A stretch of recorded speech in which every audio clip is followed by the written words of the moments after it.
Rating 8 movies na napanood ko this week. Finally, nalaman ko na kung totoo ba yung hype sa Rewind and Balota. Unang-una, Rewind 7.5 out of 10. Tungkol ito kay John na babalik nga ng isang araw para iligtas nga yung asawa niyang binawian ng buhay sa isang aksidente. Grabe yung iyak ko dito doon sa may final scene nung nagmamakaawa siyang mabuhay pa siya. Yung line niya na parang, kasi wala ako.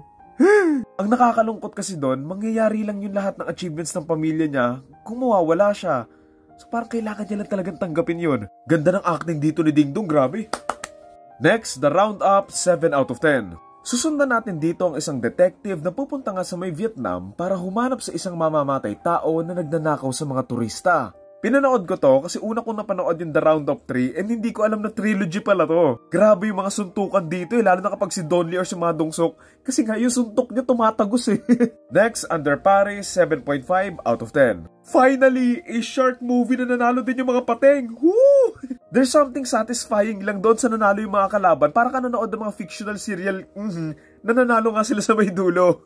Meron ako ditong 8 minutes na review plus may halong rant so kung gusto nyo mapanood, ayan yon. Next, Daddy's Home 6 out of 10. Tungkol ito sa isang lalaking makikipagkompetensya sa dating asawa ng asawa niya para nga sa pagmamahal ng mga anak nito bilang mga tatay. Sobrang gustong-gusto ko yung dynamics and chemistry nila Will Ferrell and Marky Mark since the other guys pa lang eh. Plus, may cameo din dito si Kobe, so that's that. Next, Ride Along 6.5 out of 10. Para patunayan nga sa kapatid ng fiancé niyang kaya niyang protektahan yung kapatid nito, dito nga siya sasama dito ng buong araw bilang isang pulis. Maraming may ayaw kay Kevin Hart and Given naman yon, pero this is one of his films from before na talagang tuwang-tuwa ako. Same with Will Ferrell and Marky Mark, ang nagustuhan ko rin dito yung interactions ng character ni Kevin Hart at ni Ice Cube eh. Tawang-tawa ako doon sa naghahanap nga ng magazine itong si Kevin Hart doon sa may sahig tapos may nahanap siya.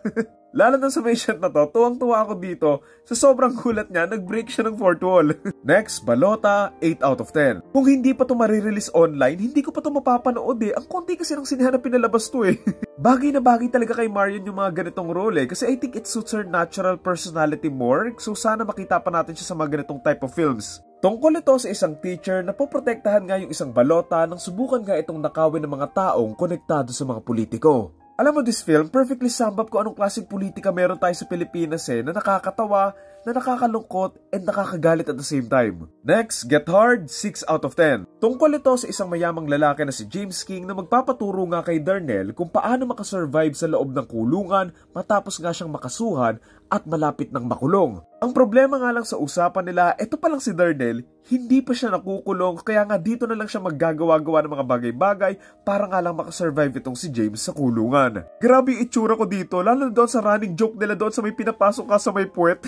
Na-imagine ko eh. Medyo naaalala ko nga dito yung bit sa may The Office na si Prison Mike.